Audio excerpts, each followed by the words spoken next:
안녕하세요. 네, 반갑습니다. 여러분들하고 3월, 4월 이로미 문풀 심화반 강의를 맡은 오현준입니다. 이번 달하고 다음 달 강의는 우리가 1, 2월 달에 배운 기본 이론 그리고 기출문제를 통해서 이론을 한번 다시 되새겨 보았는데요. 3, 4월의 목표는 일단 이론을 조금 더 심화시키는 게 있고요.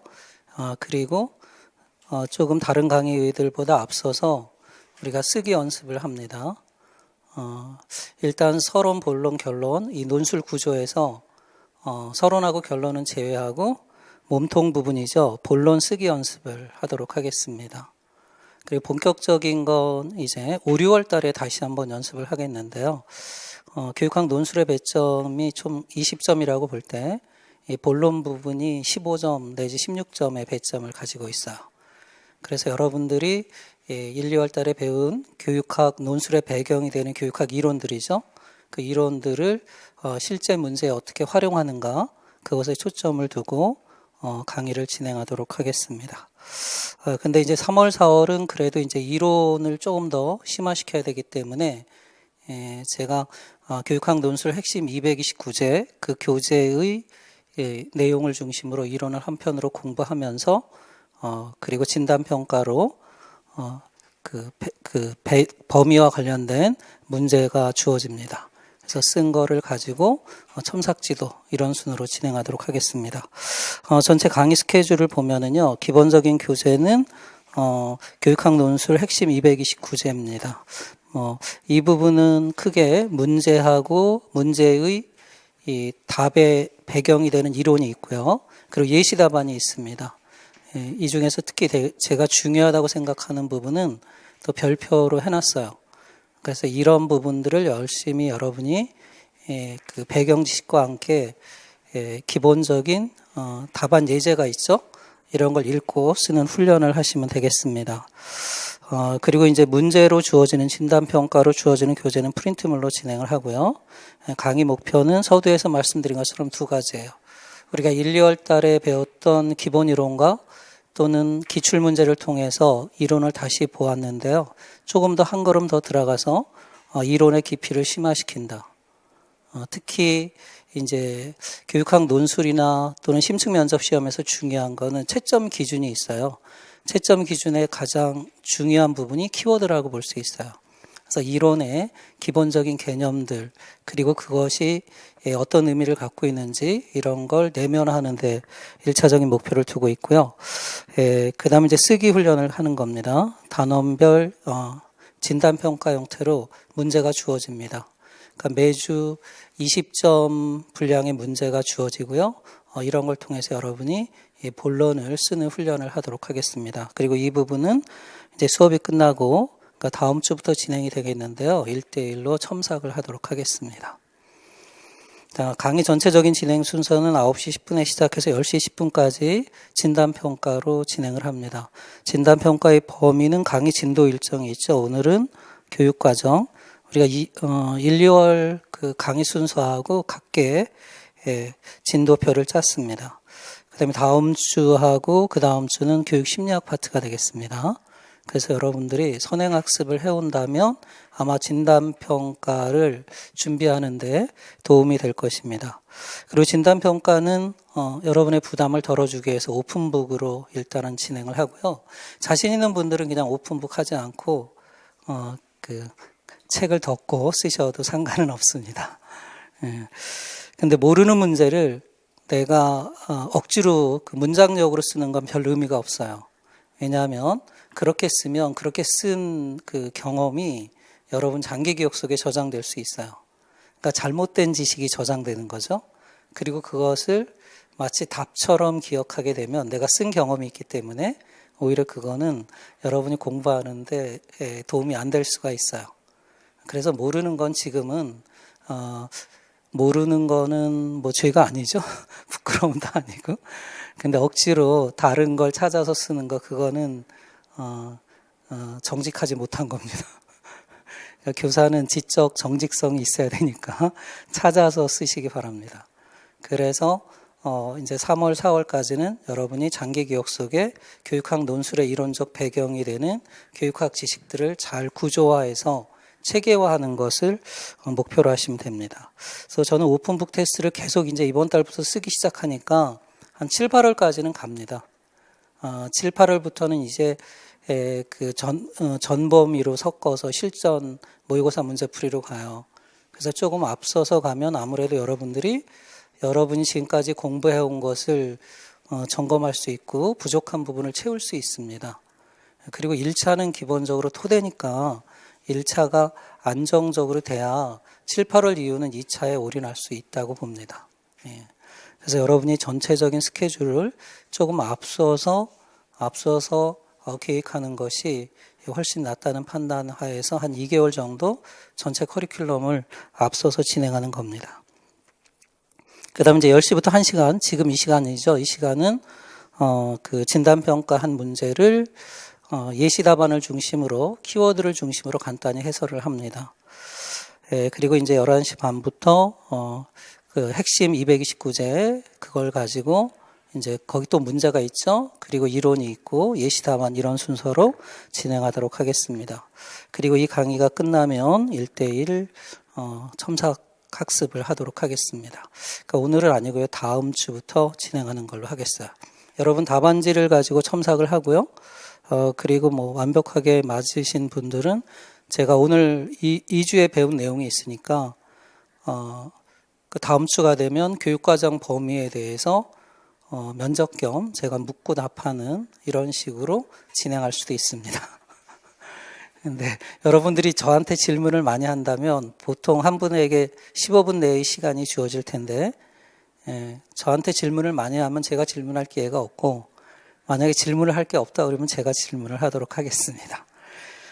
그래서 조금 타이트하게 이달부터는 강의를 진행하도록 하겠습니다. 자, 그리고 여러분들이 계속 저를 따라오신다면 지금은 또 2차도 굉장히 중요하잖아요. 그래서 그 2차 그 심사위원으로 들어가셨던 저의 후배들이 좀 있어요. 뭐 명예퇴직한 분도 있고요. 근데 이런 분들과 함께 이제 심층 면접을 또 1차 시험이 끝나면 여러분과 함께 또 심층 면접을 준비하도록 하겠습니다. 그러니까 그 지금은 2차 비중이 각 시도교육청에서 굉장히 중요시하는 부분이에요. 그래서 여러분도 이제는 1차, 2차에서 1차는 패스에 초점을 두고 2차를 중심으로 시험을 준비하는 것이 현명한 그러한 대처라고 볼 수 있습니다.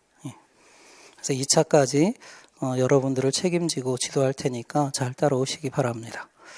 자, 그러면은 오늘 문제 보도록 하겠습니다. 오늘은 교육과정인데요. 일단 교육과정 부분에서 꼭 알아두셔야 하는 부분은 일단 교육과정 개발이죠. 교육과정은 세 가지 측면이 있습니다. 일단 교육과정의 개념이 무엇인가, 이 커리큘럼의 어원인 꾸레레죠. 여러 가지 의미를 가지고 있어요. 명사적 의미도 갖고 있고 동사적 의미도 갖고 있고, 명사적인 의미라고 하는 것은 코스 오브 레이스, 경주로라는 말이죠. 그러니까 교수학습 내용을 가리키는 겁니다. 이 교수학습 내용 또는 교과서, 자, 이런 것들이 전통적인 교육과정 개념이고요. 70년대 이후 특히 파이나가 교육과정은 꾸레레로 되돌아가야 한다, 이러한 재개념화를 선언하면서 교육과정은 동사적 의미를 갖죠. 그 교육과정이 교사들과 아이들의 삶에 어떤 의미를 주는가, 이러한 생생한 체험과 그것을 통해서 자신의 삶을 되돌아보는 성찰적 과정, 그리고 삶의 의미, 이런 의미로 많이 쓰여지고 있습니다. 근데 이제 교육과정을 어떻게 만드느냐 하는 것이 이제 개발이 되겠죠. 그럼 이 개발에서는 가장 개발의 토대를 제공한 사람이 랄프 타일러가 되겠어요. 타일러 모형은 시험에 많이 등장을 했죠. 타일러 모형에서 출발해서 타일러 모형을 조금씩 수정 확대시킨 모형들이 있어요. 뭐 타바도 있고요. 타바 하면 교사 중심 모형이에요.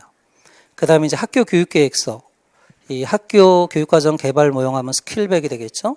그 다음에 최근에는 원래는 국가 중심이나 교육청에서 교육과정을 개발할 때 많이 쓰던 틀이었어요. 그런데 이제 단위 학교에서도 절차적 민주주의가 강조되면서 워커 모형도 많이 활용이 되고 있죠. 이런 걸 이제 수기 모형이라고 합니다. 또 이제 평가 중심 모형하면 위긴스와 맥타이 모형이 있고요. 그 다음에 뭐 아이즈너의 예술적 접근 모형, 이러한 다양한 모형들이 개발 모형이라고 보시면 되겠어요. 그 다음에 또 교육과정에 있어서 중요한 거는 교육과정을 교수학습 내용, 교육 내용으로 볼 때 전통적인 교육과정의 역사가 있겠죠. 이런 건 우리가 이제 교육과정 유형이라고 합니다. 제1의 교육과정이 공식적 교육과정. 다시 공식적 교육과정은 미국의 교육과정 역사를 이렇게 훑어보면 교육의 주체가 교사냐 또는 학습자냐 이를 둘러싼 논쟁이었죠. 그래서 교과 중심 교육과정에서부터 경험 중심, 그리고 학문 중심, 인간 중심, 통합적 교육과정. 그리고 제2의 교육과정 하면 잠재적 교육과정. 그리고 제3의 교육과정 하면 영교육과정.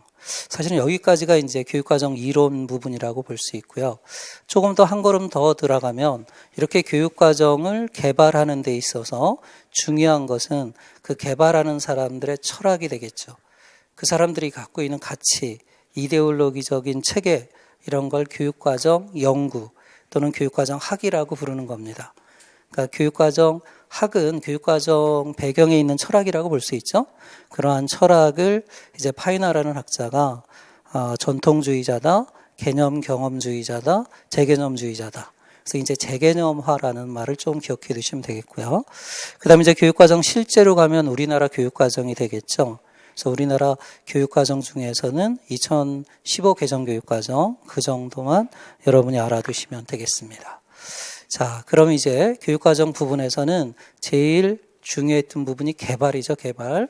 그래서 교육과정을 어떻게 만들 것이냐. 근데 사실은 교사들은 요즘에는 워커의 수기 모형이나 이런 걸 통해서 또는 스킬백의 학교 중심 교육과정 개발 모형 이런 과정을 통해서 교사들이 교육과정 개발에 참여를 하긴 합니다. 하지만 교사의 주된 역할은 개발입니까? 아니면은 실행입니까? 실행에 초점을 두죠. 그래서 실행이고 그리고 나서는 이제 평가가 되겠죠. 전 과정. 그래서 교육과정을 프로세스로 접근하면 그렇게 세 가지 주제가 있어요. 개발한다, 실행하고 운영한다, 그 다음에 평가한다. 이런 것이 되겠습니다. 자, 이제 개발 부분과 관련해서 3명의 교사들이 이야기를 하고 있어요. 자, 이 교사가 교육과정 학자인 랄프 타일러죠. 타일러는 교육과정 개발에 있어서 합리적인 이 프레임, 틀을 제공했다는 거죠. 이 합리적인 틀은 우선 목표와 수단을 분리하는 것입니다. 그러니까 이 타일러 모형이 굉장히 그 이후의 모형의 하나의 틀, 토대로 작용하고 있죠. 이거는 교육과정 개발에서는 우리가 보통 타일러의 논리라고 불리는 그럴 정도라고 볼 수 있어요. 근데 목표하고 수단을 분리했다. 이렇게 보면 우리가 보통 수단이 교육과정이잖아요.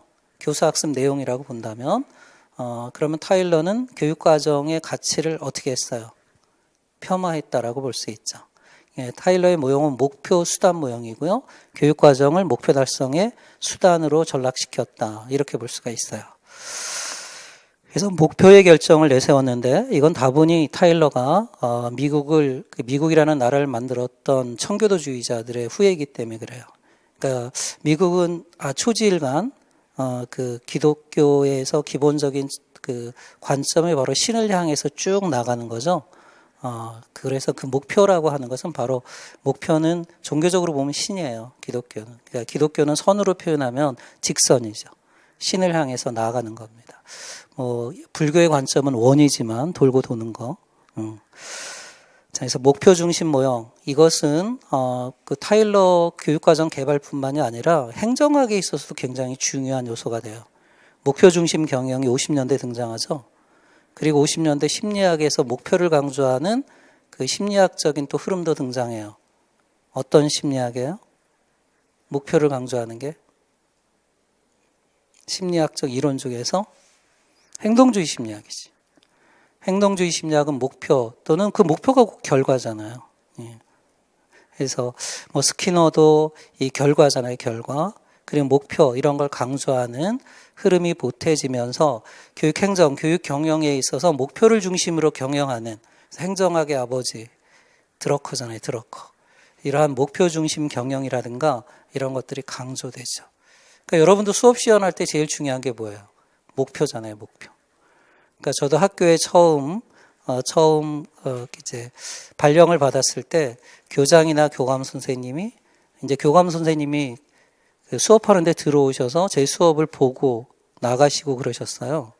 요즘은 이제 그러지 않지만 그런 걸 무슨 장학이라고 불러요? 그렇죠. 일상장학이라고 하잖아요. 약식장학. 그리고 이제 쭉 그 복도를 순회하면서 이렇게 보잖아요. 그리고 가끔 인터폰으로, 그 당시에는 인터폰으로 교감 선생님이 왔어요. 그래서 받으면은 왜 칠판에 목표 안 적어 놓고 수업하냐고. 그래서 어떤 날은 화가 나서 그냥 여기서 크게 학습 목표 이렇게 적어 놓고 수업을 하기도 했었는데, 그만큼 이렇게 목표 중심 전략 이런 것들은 타일러 이후에 거의 뭐 조직의 운영이나 이런 거에 있어 굉장히 많은 영향을 줍니다. 근데 이러한 타일러의 논리가 깨지기 시작한 건 언제일까요? 타일러의 논리가 비판받기 시작하는 건, 물론 힐다 타바라는 그 타일러의 제자가 있어요. 그래서 타일러의 모형을 좀 문제 제기를 하지만 사실은 그 기본 틀을 깬 것은 아니에요. 약간 수정하면서 변형시켜 나가는 것이었죠. 그죠? 근데 완전히 문제 제기를 하기 시작한 거는 가치 중립적 접근을 했잖아요. 타일러는 가치 지향적 접근을 하기 시작한 거예요. 그게 언제부터? 연도로 따지면 크게 학문이 모든 분야에 있어서 학이 이루어지는 게 몇 년대예요? 타일러의 이 모형이 몇 년도에 나왔죠? 1949년. 2차 세계대전 이후에 모든 학문들이 발달하기 시작해요. 그리고 본격적으로는 50년대잖아요. 50년대 행동주의가 일어나면서 소위 중립적 접근, 양적 접근이 일어나죠. 그리고 보편적인 원리를 찾고자 하는 그런 접근들이 일어나잖아요. 그리고 60년대는 뭐가 나와요? 체제이론, 인지주의. 인지주의 하면 우리는 교육과정에서 누구를 떠올려야 돼요? 브루너를 떠올리셔야죠. 브루너. 그리고 이제 70년대로 가면은 양적 연구가 아니라 무슨 연구? 질적 연구. 그래서 인문학적 접근, 다른 말로는 우리가 해석적 접근이라고 하잖아요. 그럼 이러한 접근이 바로 교육과정에서도 일어나죠? 그게 누구겠어요? 아이즈너지. 그래서 아이즈너는 타일러 모형에 대한 근본적인 문제 제기를 하잖아요. 일단 목표가 너무 협소하게 설정되었다. 행동 목표가 아니라 다른 목표도 있잖아요. 교육활동 중에 나타나는 목표도 있고 끝나고 나타나는 목표도 있고, 그러한 질적 접근을 시작하는 것이 70년대 이후고요. 그것을 파인하는 교육과정을 처음부터 다시 시작하자, 그런 의미에서 뭐라고 불렀어요? 재개념화라고 불렀다. 이렇게 보시면 돼요. 예. 그래서 교육과정의 역사를 이렇게 쭉 공부를 해보면, 흘러온 역사를 공부하면 이런 학자들의 그러한 주장들을 훨씬 더 이해하기가 쉽죠. 예. 자, 교육과정 개발함에 있어서 제일 중요한 거는 목표를 설정하는 것이다. 근데 이거는 조선시대도 그랬어요.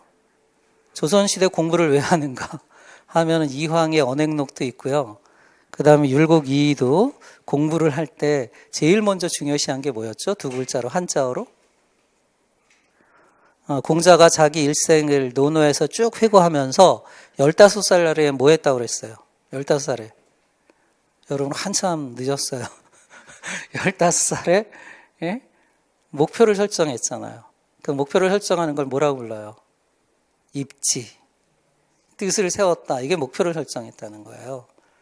그래서 우리가 한국 교육사에서 거의 시험에 많이 나왔잖아요. 율곡이의 그러한 율곡이의 저서에도 보면은 항상 제일 먼저 학생들이 하는 게 뭐예요? 입지. 그리고 그 목표를 무엇으로 설정했어요? 성리학적인 관점에서는 성인이 되는 거, 작성 이런 거에 초점을 두었죠. 그러니까 조선시대만 하더라도 공부를 하는 목적이 스카이 가는 거였어요? 아니죠. 인간됨을 완성하는 것에 초점을 뒀어요. 이러한 내재적 목적이 쭉 있었죠. 이렇게 목표는 그런 점에서 중요해요. 근데 아이즈너가 충격을 준 거죠.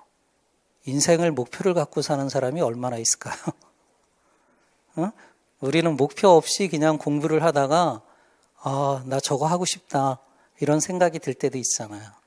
그래서 70년대로 들어오면은 어떻게 되는 것 같아요? 전체적으로 50년대부터는 학이 발전하면서 결국은 모든 것이 추상화되고 이론화되죠.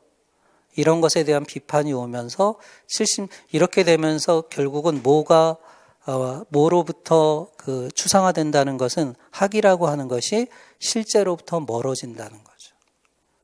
그러니까 교사의 실제 삶, 아이들의 실제 삶으로부터 멀어진다는 거죠. 추상화된다는 거. 이런 거에 대한 안타까움을 제시한 사람이 교육과정에서는 슈왑이라는 학자예요. 1969년도에 교육과정 학이 죽어가고 있다. 그러니까 결국 아이들이나 교사들의 삶이 교육과정으로부터 멀어져 가고 있다. 그런 문제 제기가 나오면서 교육과정은 두 가지 갈래로 발전을 하게 돼요. 하나는 실제. 그럼 실제에서 어떻게 교육과정을 개발할 것이냐. 그 선구자적 역할을 하는 게 워커예요, 워커. 실제 교육과정을 어떻게 만드느냐. 그 다음에 이제 스킬백은 그럼 학교에서 교육과정을 어떻게 만드느냐. 이런 것들이고요. 위긴스와 맥타이도 실제에서 그러면 우리가 교사들이 책무성을 강화해야 되잖아요. 교육에 대한. 그래서 이제 평가 중심 모형 이런 것도 등장을 하게 되는 거고요. 한편으로는 그럼 우리 교육과정을 다시 개념화할까? 무엇을 중심으로? 아이들의 삶을 중심으로. 이와 같은 파이너의 그 논리들이 또 등장을 하게 되는 거죠. 그러니까 교육과정이 타일러부터 쭉 흘러오면서 결국은 아이들하고 교사들을 대상화시켰다는 거죠. 그리고 너무 삶을 관념화, 추상화시켰다는 거죠. 그래서 파이너는 아이들의 삶을 이러한 교육과정의 논리로부터 해방시키는 실존적인 해방 이런 걸 강조했고요. 또 한편으로는 우리가 교육과정 학자들은 교육과정 입장에서만 보지만 번스타인 같은 학자도 있잖아요. 번스타인 같은 학자는 교육과정 즉 학교 지식을 학교 밖에 있는 사회랑 연관시켰죠. 사회 구조랑. 그럼 왜 교과 중심에서 경험 중심으로 교육과정이 바뀌느냐. 그리고 타일러의 가치 중립적인 논의 자체가 학교 밖에 있는 힘의 논리를 무시했다는 얘기죠. 근데 정권이 바뀌면 교육과정이 바뀌잖아요. 권력이 바뀌면. 그렇게 사회학적인 관점에서 교육과정을 만들기 시작했고, 그러면 권력을 갖고 있는 사람들은 학교 지식을 통해서 교육과정을 통해서 국민들을 어떻게 하고자 해요? 해방시키고자 해요? 구속시키고자 해요? 구속시키는 거죠. 길들이게 하려고 하는 거죠. 심지어 교사들까지도 전문화시켜요? 아니면은 탈전문화시켜요? 탈전문화시키는 거예요. 컴퓨터의 노예가 되게 한다든가 이런 방식이잖아요. 그래야 권력이 쉽게 작동할 수 있으니까. 그죠? 그래서 지금의 시험제도 구성주의 같은 게 이런 사람들은 되게 비판적으로 봐요. 구성주의에서 교사는 전문가예요? 아니면은 헬퍼예요? 가이드예요? 가이드 역할을 하는 거잖아요. 그러니까 전문성을 지금 잃어가고 있는 거죠. 그리고 일부 전문가들이 다 만들어주는 대로 실행만 할 뿐이잖아요. 그런 문제가 바로 이 구조적으로 교사하고 학생을 식민화시키는 과정이죠. 이러한 구조적이고 정치적인 억압, 이런 문제를 이야기하고 있는 것이 이제 교육과정 사회학자들, 그 중에 대표적으로 애플이라는 학자죠. 이러한 논의가 70년대부터 나타나기 시작한 겁니다. 전체적으로 교육과정이 그렇게 흘러오고 있는데, 일단 이 교사는 목표가 중요하다는 걸 언급하고 있어요. 정교사는 뭐라고 이야기하고 있냐면, 저는 교육과정은 학교 현장에 있는 교사 스스로 개발해야 한다. 참 멋진 교수죠. 이거는. 이렇게 주장한 사람이 누구였어요? 그러니까 타일러는 교사가 개발해야 된다고 그랬어요. 관심 있는 사람 누구나 개발해야 한다고 그랬어요. 누구나. 그래서 타일러의 모형을 특징주의에서 그런 걸 뭐라고 해요? 누구나 개발할 수 있다. 관심 있는 사람이라면. 합리 모형이라고 한다. 그런데 이 사람은 타일러의 제자인데 아닙니다. 교육과정은 교사가 만들어야 합니다. 그러니까 윗사람들이 만든 걸 그대로 시행하는 게 교사가 아니라는 거지. 교사가 직접 만들어서 해야 된다는 얘기지. 이제 그런 흐름들이 지금 현장에서 조금씩 일어나고 있죠. 왜냐하면 학교의 교육의 모습이 많이 달라지니까. 자, 이런 걸 처음으로 주장한 사람이 힐다 타바. 그리고 70년대 또 교육과정은 전문가인 교사의 상상력의 결실이다. 이렇게 언급한 사람도 있죠. 누구예요? 아이즈너지. 근데 아이즈너로 가기에는 좀 다른 설명들이 있어야 돼요. 그러면 이제 여러분이 교사 중심 교육과정이다 하면은 타바하고 그 다음에 아이즈너를 일단 떠올릴 수 있어요. 그럼 조금 더 볼게요. 이를 위해 교사는 먼저 교육과정의 직접적인 수혜자가 바로 학생이죠. 학생. 그러니까 교육과정을 만든다. 무언가를 만드는 것을 행정학에서 뭐라고 할까요? 우리 시험에 나왔던 단어. 여러분들을 멘붕시켰던 단어. 플래닝, 기획이잖아. 무언가를 만들고 준비하는 게 바로 기획이죠. 그러면 수업을 만드는 것도 하나의 기획이라고 볼 수 있지. 그리고 그 기획의 결과 중에서 공공성을 띈 것을 우리는 정책이라고 하는 거예요. 근데 그 기획한다는 것 자체가, 만든다는 것 자체가 그것이 누구를 위해서 쓰여질 것이냐. 그 누구를 보통 우리는 행정학에서는 수혜자라고 하는 거예요. 정책의 수혜자. 그럼 교사는 이렇게 지도안을 만들고 이런 것 자체가 누구를 위해서 만드는 거예요? 학생들이죠. 그래서 1차적인 수혜자가 학생들이고 그 학생들의 요구를 파악해야 한다. 그래서 중요한 단어가 나오죠. 요구 분석. 요구 분석입니다. 요구는 어떤 의미를 갖고 있어요? 요구, needs. 예? 핵심어로 얘기해 보세요. 요구는 첫째, 결핍, 부족한 거. 이게 요구잖아요. 네 요구사항이 뭐야? 그럴 때는 뭐 결핍의 의미도 갖고 또 하나가 뭐냐면 선호죠. 넌 뭘 좋아하는데? 민중들의 요구가 뭐야? 민중들이 뭘 선호하는데? 이런 거죠. 또 세 번째는 제일 중요한 게 뭐라 그랬죠? 결핍, 격차. 그러니까 결핍, 선호, 그 다음에 격차. 이게 카우프만이 정의한 거죠. 행정학에서는 격차, 차이예요. 체제이론에서 나오잖아요. 그 차이가 무슨 차이예요, 여러분? 지금 출발하는 출발선 상태와 그 다음에 끝나고 나는 도착선 상태의 차이, 현재와 미래의 차이, 그 차이를 좁히는 게 바로 기획이에요. 이런 거거든요. 그럼 그걸 통해서 뭐가 도출되어 나오죠? 교육 목표. 교육 목표인데 교육 목표의 레벨이 있죠. 일반 목표 또는 잠정 목표하고 구체적 목표, 그 중에서 일반 목표가 도출된다. 그래서 우리가 체제 이론에서 에디 모형이나 디카 캐리 모형의 요구 분석이 나오죠. 요구 분석은 요구는 키워드가 뭐다? 차이. 그러니까 출발선 상태와 도착선 상태의 차이를 분석하는 것이다. 그걸 통해서 뭐가 도출된다? 일반 목표가 도출이 된다 하는 거예요. 타일러도 어때요? 잠정적인 목표 설정, 일반적인 목표 설정을 했죠. 그때 요구가 세 가지가 나오죠. 타일러는 그것을 이제 목표 설정 자원이라고 불렀어요. 그 자원 세 가지가 뭐예요? 교육 과정을 결정하는 세 가지 요소? 학습자, 사회, 교과. 그런데 타바는 학습자에 초점을 두는 거니까 누구의 요구만 분석하면 돼요? 학습자의 요구. 이런 거죠. 이걸 통해서 이제 목표를 만들어야 한다 하는 거죠. 그리고 구체적인 교수학습 단원을 만든다 그랬습니다. 그러니까 여기서는 타바가 되겠죠. 만약에 교사 중심 모형 중에서 아이즈너가 나온다면 일단 목표에 대한 얘기부터 할 거예요. 목표는 구체적인 행동적인 용어로 진술할 수 없는 목표도 있습니다. 이런 스토리로 가는 거죠. 그래서 아이즈너는 행동 목표 이외에 다른 목표, 문제 해결 목표라든가 그 다음에 표현적 결과 이런 이야기부터 시작되면 아이즈너예요. 또 타바하고 다른 점이 있다면 타바는 그래도 타일러의 논리를 따라가요. 그래서 교육과정을 개발하는 것 자체가 그 프로세스가 직선, 선형적이에요? 아니면은 비선형적이에요? 선형적이죠.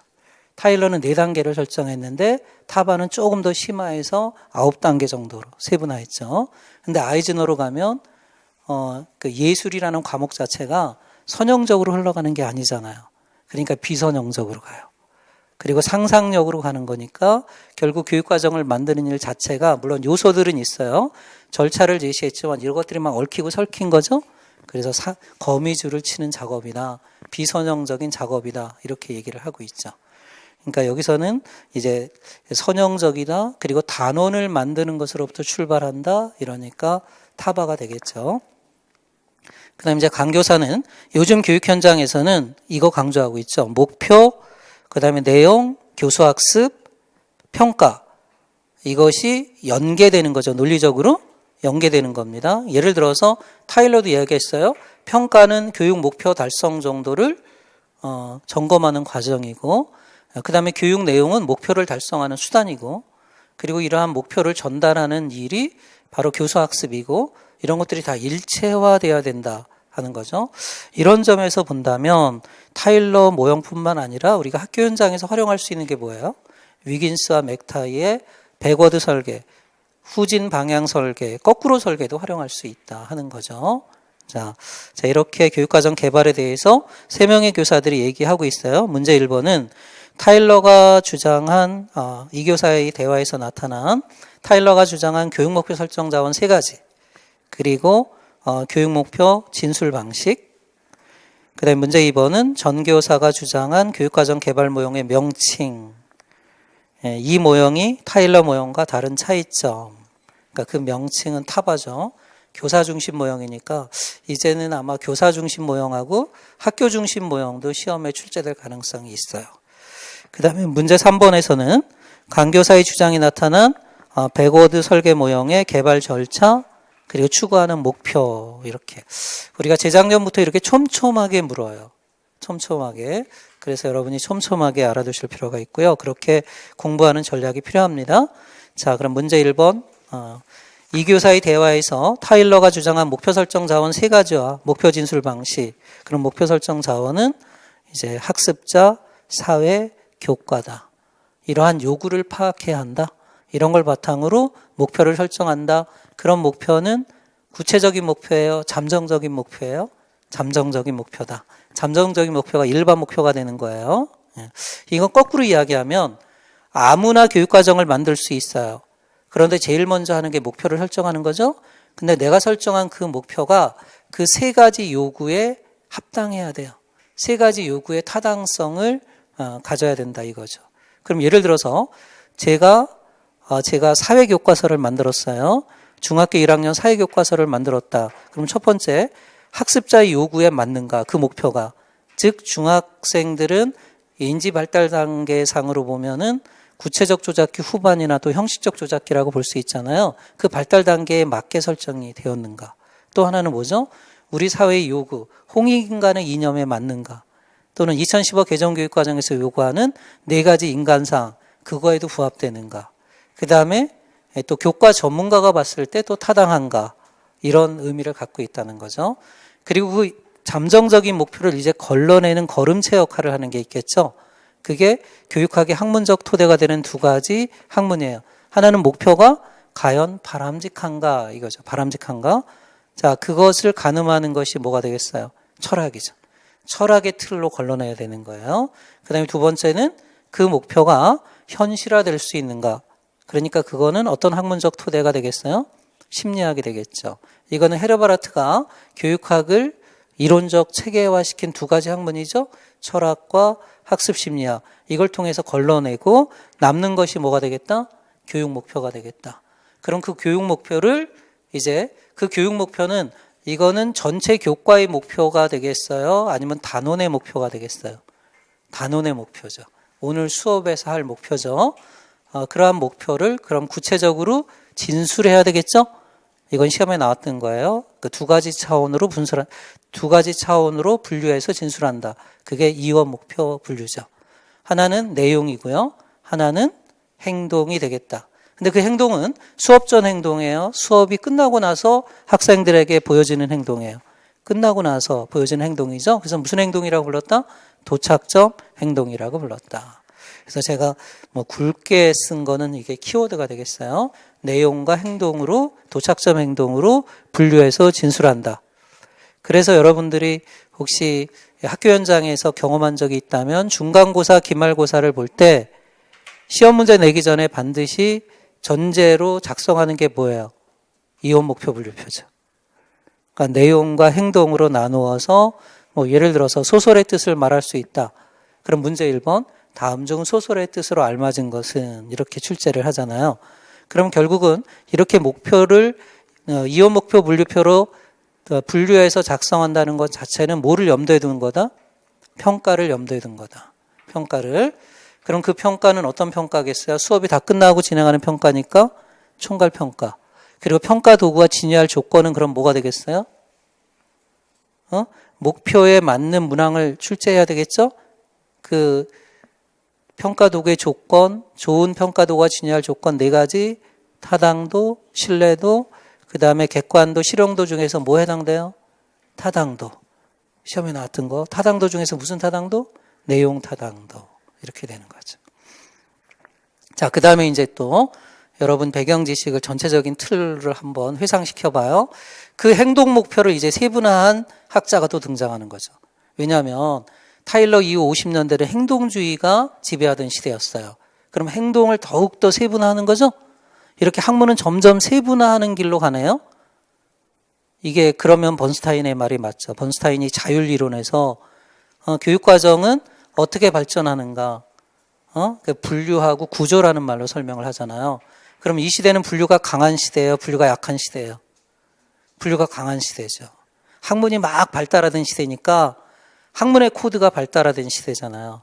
그러니까 학문과 학문의 교류가 많아요? 적어요? 적죠. 분류가 강하니까 그러면 학문은 어떻게 발전해? 옆으로 발전해? 위아래로 발전해? 위아래로 발전하지. 그러니까 타일러의 행동 목표를 점점 세분화하죠? 그게 누구예요? 벤자민 블룸이지.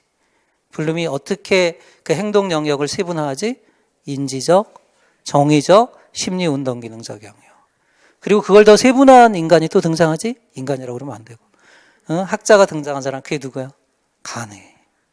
가네는 5가지 목표로 또 세분화하잖아. 인지적인 영역을 이제 언어 정보, 지적 기능, 인지 전략. 정의적 영역은 태도, 심리 운동 기능적 영역은 운동 기능.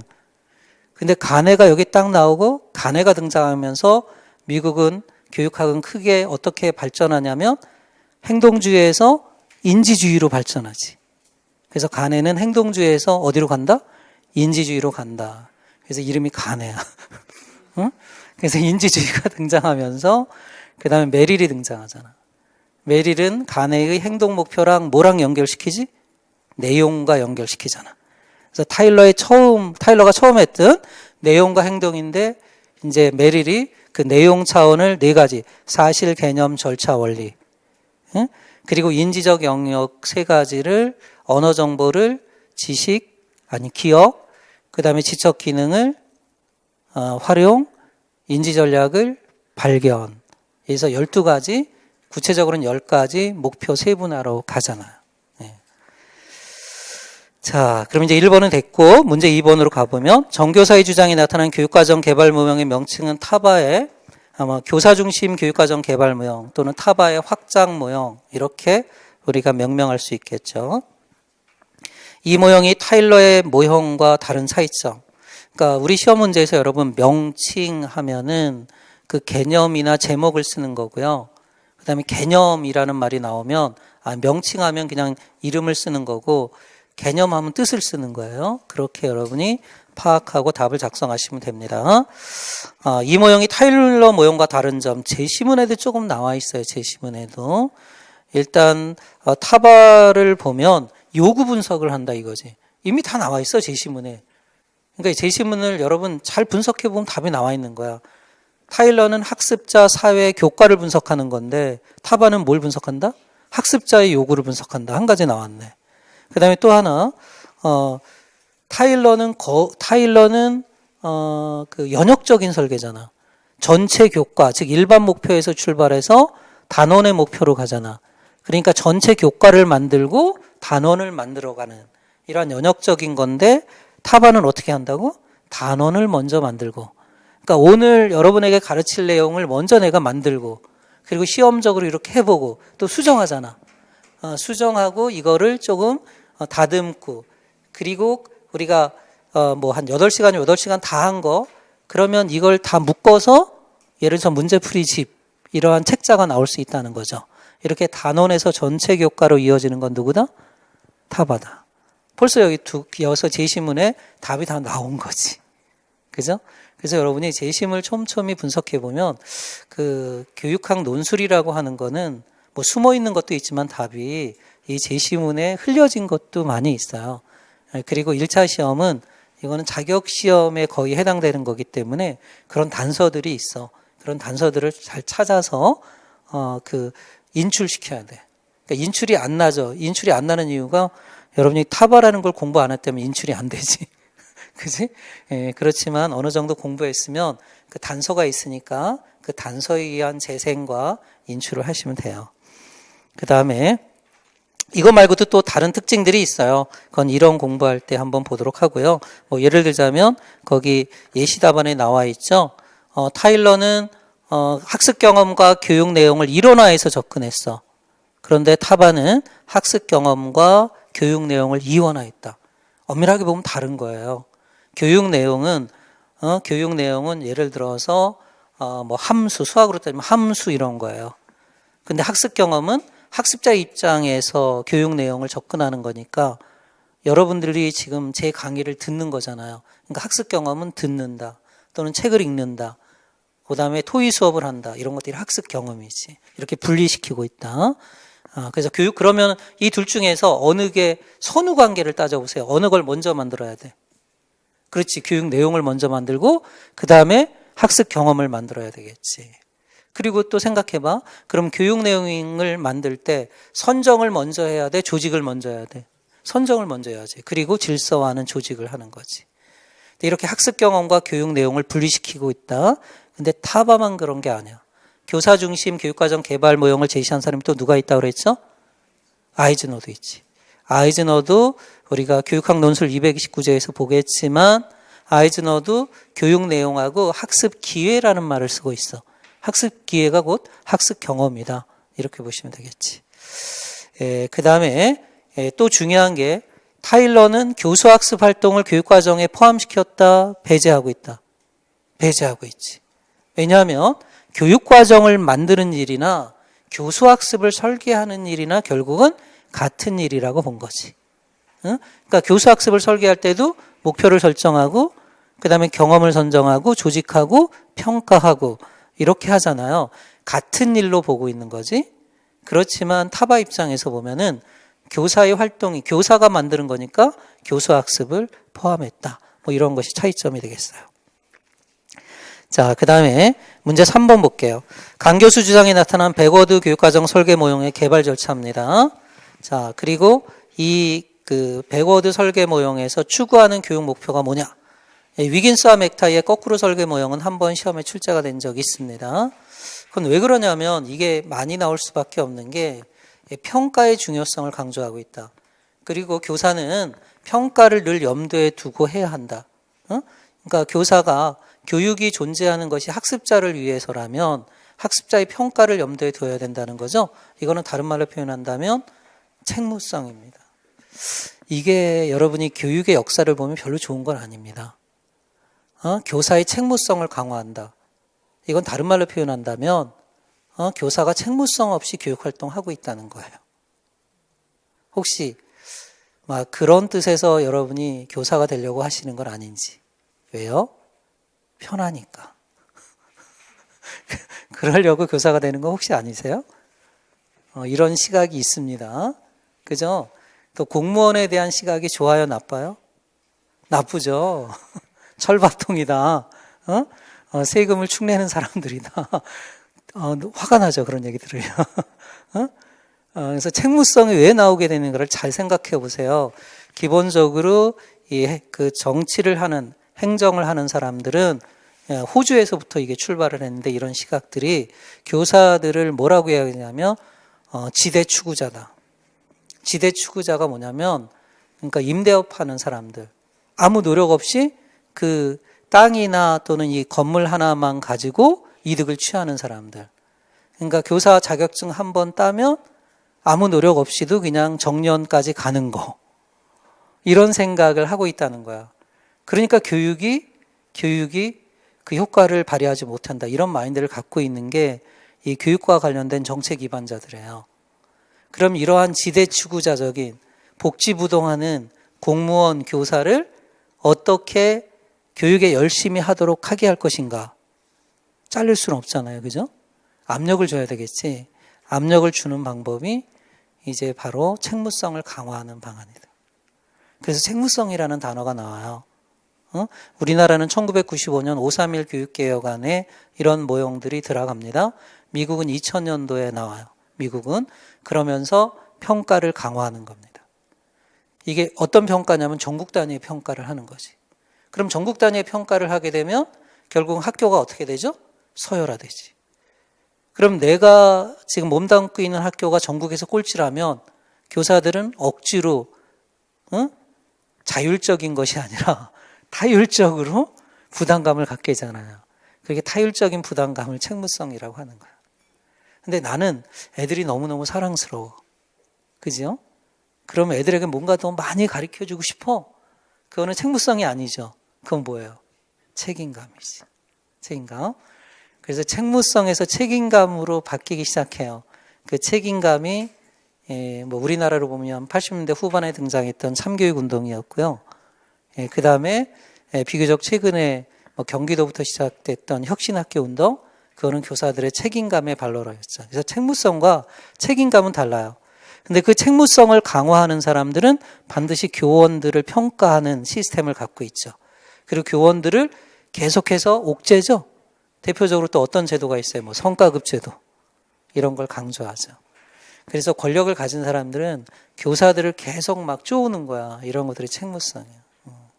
그래서 전국 단위의 평가들이 미국에서도 등장한 거예요. 그럼 이렇게 되니까 교사들은 정말 교육 과정을 배우고 거기서 시험 문제를 내야 되잖아요. 평가가 이루어지는데 아니야. 거꾸로야. 평가가 어떤 문제가 나오는지를 분석해서 교수 학습을 하는 거야. 이거는 학교의 학원이야. 학원이지. 학교가 학원화되는 거지. 그죠? 이런 거죠. 그러니까 학원은 기본적으로 그 평가에 맞춰서 이렇게 적합화되어 있다라고 볼 수 있잖아요. 이렇게 교육과 평가를 일체화하는 흐름이 나타난다. 사실 이거는 타일러에서 시작된 것이다. 이걸 조금 더 정교화시킨 게 바로 위긴스와 맥타이라고 보시면 되겠어요. 근데 위긴스와 맥타이는 타일러의 모형을 업그레이드 시켰다라고 보시면 돼요. 그럼 위긴스와 맥타이 거꾸로 모형의 설계는 일단 타일러 모형을 3개로 축약한다. 3개로 축약한다면 이렇게 되겠죠. 목표 설정한다. 학습 경험 선정 조직한다. 그리고 뭐죠? 평가한다. 이런 겁니다. 그럼 거꾸로 설계라는 것은 그 타일러 모형을 뒤집은 건데 교육 목표는 그대로지. 그리고 2단계하고 3단계가 바뀌는 거지. 평가 계획을 짠다. 평가 계획에 맞춰서 학습 계획을 짠다. 이렇게 가면 돼요. 그러니까 그 위긴스와 맥타이가 쓴 용어가 있어요. 그렇게 설명하는 게 퍼펙트한 답이 되겠지만 목표를 설정한다, 평가 계획을 짠다, 교수 학습 전략을 짠다. 이렇게 써도 틀린 건 아니에요.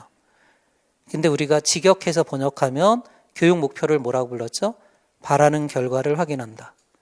그 다음에 그 평가 계획은 수락할 만한 증거를 찾는다. 그 다음에 3번째가 이제 교수와 학습 계획을 짠다. 이런 식으로 여러분이 언급을 하시면 되겠어요. 그럼 그 각각의 내용들은 이제 229제를 하면서 조금 더 자세히 살펴보도록 하고요. 그럼 이때 그럼 교육 목표는 뭐냐 이거지. 이게 타일러하고 확연히 다른 점이야. 타일러는 교육 목표가 무슨 목표? 행동 목표. 그런데 그 위긴스와 맥타이는 2005년도인가에 나온 안이기 때문에 목표보다는 뭐를 강조하는 거예요? 행동 목표보다는 내용을 강조하는 거죠. 내용. 그 내용이 뭐겠어요? 인지주의 아닙니까? 그러면 인지주의 중에서 그러한 그 보잘것없는 이렇게 낱낱의 지식이겠어요? 아니면 중요한 지식이겠어? 당연히 중요한 지식이지. 그런 걸 뭐라고 불러? 우리가 보통 쉽게 얘기하면 개념, 원리 이런 거잖아요. 개념, 원리 이런 걸 강조한 사람이 누구였죠? 60년대 브루너의 지식의 구조예요. 근데 학자들은 브루너에게 영향을 받았으면서도 지식의 구조라는 말을 안 써. 학자들은 참 세상을 힘들게 하는 인간들이야. 그냥 지식의 구조를 교육 목표로 하자 이러면 될 걸 다른 말을 썼어. 뭐라고? 영속한 이해. 영속한 이해. 그러니까 이거 중요한데 지식의 구조라고 쓰면 틀리는 거예요, 여러분. 응? 왜냐하면 브루너의 영향을 받았지만 위긴스와 맥타이는 뭐라고 불렀다? 영속한 이해. 왜냐하면 피터스도 얘기했지. 우리가 공부를 한다는 거는, 수학을 배운다는 것은 수학자의 눈으로 세상을 본다는 얘기야. 수학자의 눈으로 세상을 본다는 것은 수학자가 쓰는 용어로 설명한다는 얘기야. 수학자가 쓰는 개념으로 설명한다는 얘기야. 그러니까 우리가 위긴스와 맥타이를 안다는 건 위긴스와 맥타이가 사용한 개념으로 현상을 설명한다는 거야. 그러니까 이게 지식의 구조와 같다라고 해서 지식의 구조라고 쓰면 안 되죠? 뭐라고 써야 돼? 영속한 이해. 그럼 영속한 이해는 무슨 뜻이냐? 이런 거지. 쉽게 생각해봐. 여러분이 저하고 2달 했어? 끝나고 나니까 아무것도 기억 안 나네. 아무것도 기억 안 나네. 그지? 그런데 뭔가 기억나는 건 있어. 큰 거지. 큰 거. 영속한 이해는 기억나. 다른 건 생각 안 나. 그런 걸 영속한 이해라고 하는 거야. 좀 이상하다. 상세한 건 설명이 안 되는데 그런 거지. 그러니까 시추, 치아와 불독 이런 건 생각 안 나는데 강아지 이건 생각나잖아. 그러니까 그게 큰 개념이지. 큰 개념, 이게 객관적 사고 이런 것이 되겠습니다.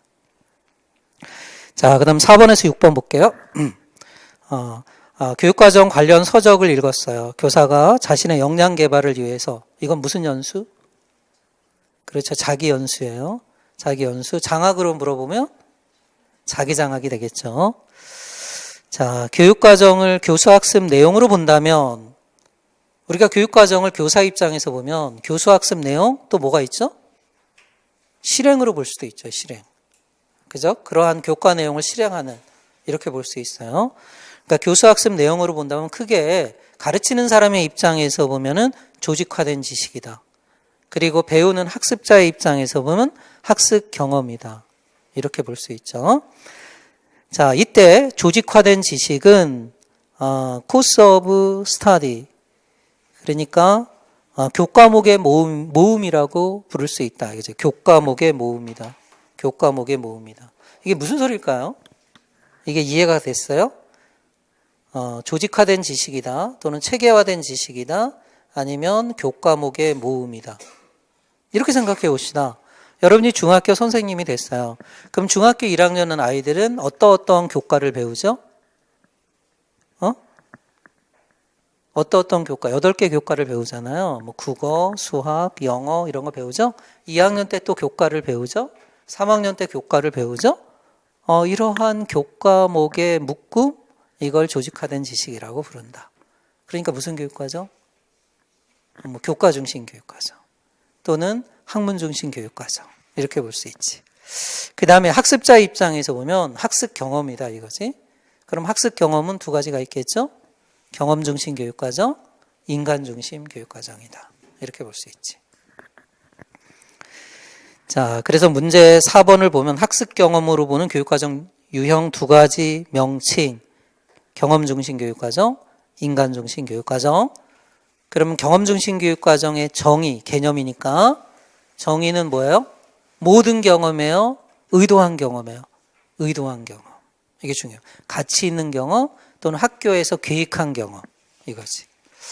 그럼 이 경험 중심 교육과정의 배경이 되는 철학이 뭐니까? 진보주의. 아동 중심 교육이잖아요. 그건 듀이 철학의 토대를 두고 있죠. 듀이는 실험학교에서 학교는 사회의 축소판이라고 그랬어요. 모든 사회의 축소판이에요? 좋은 사회의 축소판이에요. 좋은 사회지. 그러니까 우리가 학교에서 경험하는 건 모든 경험을 해야 돼. 좋은 경험을 해야 돼. 좋은 경험. 왜냐하면 아이들은 아직 세상의 악에 영향을 받아서는 안 되니까. 이런 마인드는 누구로부터 출발했어요? 아동 중심 교육, 루소.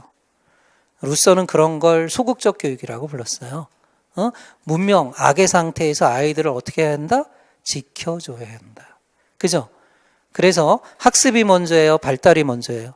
발달. 학습자 입장에서 교육을 생각하는 거니까 모든 경험이 아니라 좋은 경험, 가치 있는 경험 하는 겁니다.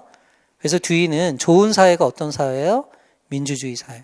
1916년에 나온 책이죠. 그리고 민주주의 사회와 교육. 그러니까 학교는 뭐를 경험하는 장이어야 한다? 민주주의를 경험하는 장이어야 한다 하는 거죠. 예. 그래서 가치 있는 경험, 그래서 계획적이고 의도적인 경험이라고 써야 돼요. 근데 70년대로 가면 상황이 달라지죠. 역전돼요. 그러면서 학습자가 배우는 모든 것에 초점을 두는 거죠. 이게 인간중심 교육과정이죠. 그럼 인간중심 교육과정은 어떤 철학의 영향을 받을까요? 실존주의 철학이죠. 그리고 인본주의 심리학이죠. 그러니까 모든 경험이니까 이거는 의도한 경험뿐만 아니라 의도하지 않은 경험까지도 초점을 두는 거죠. 이것이 인간중심 교육과정이다. 그럼 인간중심 교육과정은 학교 생활을 통해서 아이들이 겪게 되는 모든 경험, 이렇게 정의를 하시면 되겠죠. 그 다음에 나를 보면 제가 개인적으로 제일 좋아하는 지문 중에 하나입니다. 여러분 요거 외워두시고 서론, 결론 쓸 때 활용하시면 좋습니다. 시대는 각각 독특한 형태의 꿈을 안고 있으며 이 꿈이 교육의 모양을 결정한다. 그죠? 오늘의 우리 시대는 어떤 꿈을 갖고 있는가? 그 꿈이 우리나라 교육을 결정한다. 이런 겁니다. 그럼 이런 거죠. 지금 우리 시대의 사회는 어떤 사회이냐? 이게 1960년에 나온 책이죠. The Process of Education, 교육의 과정. 누가 쓴 거예요? 브루너죠. 학문중심 교육과정이에요. 근데 이 브루너가 수장이 돼서 34명의 미국의 교육학과 교수들이 모여서 어디서 모였죠? 우주홀. 이 우주홀이 미국의 어떤 우주 경쟁을 촉발시켰던 대표적인 회의라고 볼 수 있어요. 그 원인은 미국과 소련의 대립에서 소련보다 미국이 뒤처지게 되었죠.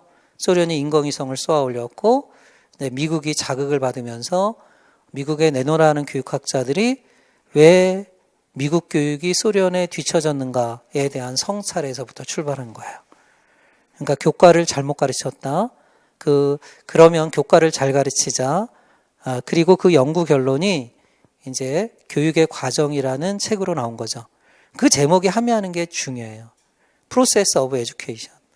그러면 실패한 교육은 뭐를 가리키는 거죠? 프로세스를 가리키는 거예요. 리절트를 가리키는 거예요. 리절트. 결과를 외우게 하는 거죠. 그죠? 그 과정을 가르쳐야 한다. 그런 걸 무슨 교육과정이라고 한다? 학문중심 교육과정.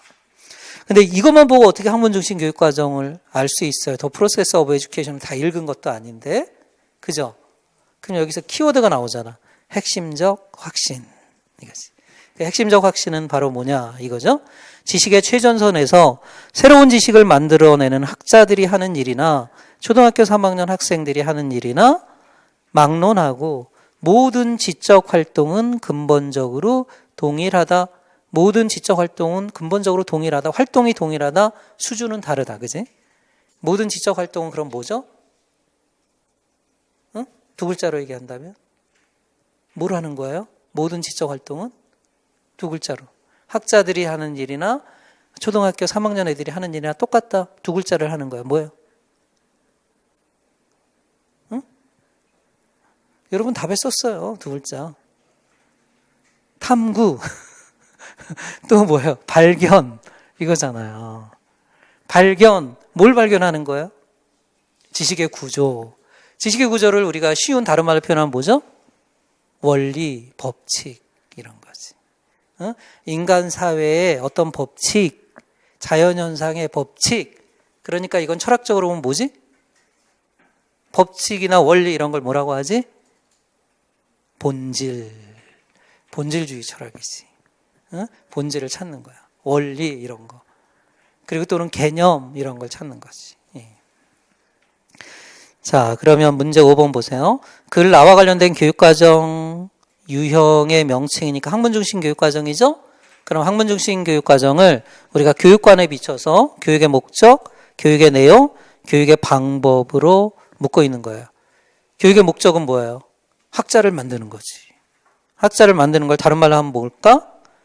Intellectual Excellence, 지적 수월성, 지적 탁월성이에요. 엘리트 교육이에요. 그런데 그러한 지적 탁월성을 다른 말로 표현하면 개념화하는 능력, 추상화하는 능력을 가리킨다. 응? 추상화하는 능력. 이건 브루너 할 때 조금 더 설명을 할게요. 그 다음에 교육의 내용적 목표는 뭐다? 개념이잖아. 목표하고 내용이 같으니까 그것을 지식의 구조라고 한다. 그래서 지식의 구조 또는 교과의 구조, 그럼 수학의 구조, 영어의 구조 이렇게 되겠죠. 그걸 우리가 쉽게 풀어서 설명한다면 뭐예요? 그 교과에서 중시하는 개념, 원리 이렇게 이야기하면 되겠죠. 가르치는 교수학습 방법을 뭐라고 불렀어요? 발견학습, 탐구학습 이렇게 하면 되겠죠. 자, 그 다음에 이제 다를 볼게요. 학교 생활을 통해 그랬습니다. 노동계급 학생들에게는 시간 엄수, 용모 단정, 권위 존중 등 노동자의 역할 수행과 관련된 내용을 가르치고 상류계급의 학생들에게는 지적 개방성, 문제 해결 능력, 융통성 등의 관리자나 전문가의 역할 수행에 필요한 내용을 가르친다면 그랬습니다. 여기까지 보세요. 이거는 교육과정 문제는 뭐냐면은 글 다의 내용에 부합되는 교육과정이야. 그럼 교육과정 뭘 떠올릴 수 있을까? 여기서 힌트는 뭘까? 결정적인 단서는 뭘까요? 노동자들은 이걸 배우고 이제 뭐냐면은 상류계급의 학생들은 관리자나 전문가 역할 수행에 필요한 이런 내용을 배운다 그랬잖아요. 어느 게 여기서 지금까지 제가 읽은 부분에서 어느 게 단서예요? 학교 생활이잖아. 학교 생활을 통해서 배우는 거잖아. 학교 생활을 통해서 배운다는 거는 이거는 교과를 통해서 배운다는 건 아니지. 학교 생활을 통해서 배운다는 거니까 이건 무슨 교육과정이에요? 잠재적 교육과정이지 뭐. 그리고 학생들에게 똑같은 내용을 가르쳐요? 다른 내용을 가르치는 거예요? 다른 내용을 가르치는 거지. 그러니까 우리는 선생님들은 그렇게 얘기할 거야. 공부를 못하는 학생, 잘하는 학생. 근데 실은 냉철하게 생각해 보세요. 공부를 못하는 학생은 대부분 노동자가 될 아이들이야. 그리고 공부를 잘하는 학생들은 이제 리더가 될 아이들이지. 이런 아이들에게 똑같이 가르친다, 다 다르게 가르친다. 다르게 가르친다. 그러면 아이들은 사회생활을 준비시키는 건데 사회생활은 이미 노동자나 그러한 자본과 계층의 차이가 있다는 거지. 그 계층의 차이를 아이들에게 이미 우리는 학교 생활을 통해서 그런 걸 수능시키면서 가르치고 있다는 거죠. 이런 걸 차별적 사회화라고 하는 거지. 그럼 누굴 떠올릴 수 있어? 볼사진티스. 응? 바로 사회생활의 계급을, 이 경제적인 계급을 학교를 통해서 어떻게 하고 있다? 재생산시키고 있다. 근데 이게 교육과정을 통해서 재생산시키면 학생들의 저항이 있을 테니까 생활을 통해서 재생산시키고 있다. 잠재적 교육과정을 통해서. 그래서 이건 잠재적 교육과정이죠. 학교 생활이 단서가 되겠고요. 이처럼 학교는 학부모의 경제적 계급에 따라 학생들에게 교육 내용을 차별적으로 제공하게 된다. 그러니까 잠재적 교육과정을 사회학적으로 보고 있는 거죠. 긍정적인 측면이에요? 부정적인 측면이에요? 부정적인 측면. 이렇게 보는 거예요. 커다란 자본주의의 밑그림 속에서 학교 교육이 전개되고 있다는 얘기죠. 이게 볼사진티스예요. 그 다음에 이제 라를 보시면 학교에서는 주로 좌뇌를 사용하는 과목이나 기능을 중요시한다. 그렇기 때문에 학생들은 우뇌를 적절히 발달시킬 수 없다. 이런 거죠. 좌뇌는 논리적인 뇌, 우뇌는 뭐예요? 감성적인 뇌. 이런 것이 되겠습니다. 근데 실은 좌뇌와 우뇌의 교류가 중요하죠. 이런 인간을 뇌과학에서는 전뇌형 인간이라고 불러요. 전뇌형 인간. 그런데 우리는 전통적인 교육에서는 좌뇌, 논리적인 뇌만을 강조했다는 거지. 근데 지금은 앞으로의 시대는 그러한 논리적인 뇌가 성공하는 시대에 우뇌가 성공하는 시대야. 우뇌가 성공하잖아. 그죠? 감성적인 뇌, 방탄소년단, 그리고 우리 우뇌를 잘 발휘하는 승리, 뭐 이런 거, 이런 것이 되겠죠, 그죠? 자, 근데 그러면 이 좌뇌 우뇌를 다 발달시키는 교육, 이게 바로 문제 해결 학습이에요. PBL이에요.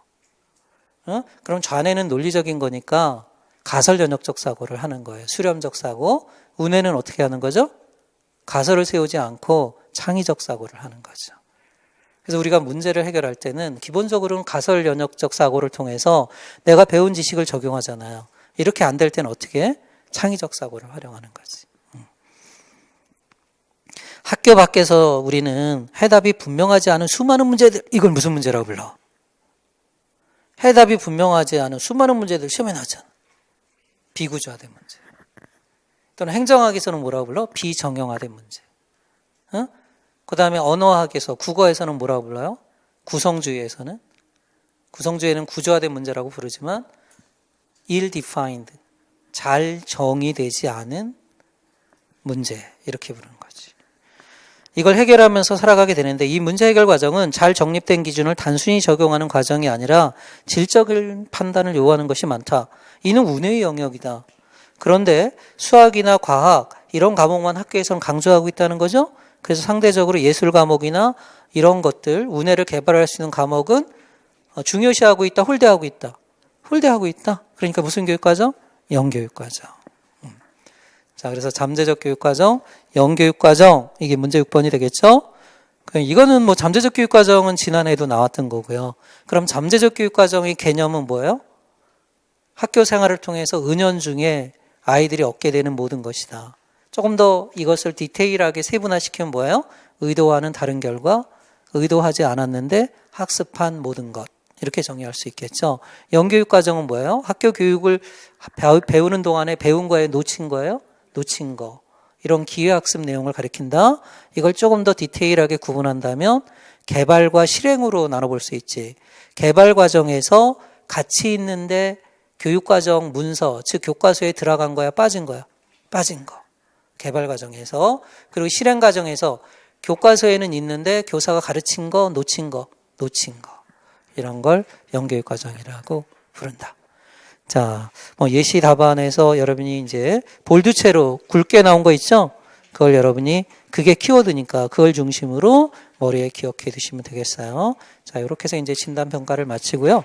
그 다음에 이제 조금 쉬었다가 교육학 논술 핵심 229제 교육과정 편부터 공부하도록 하겠습니다.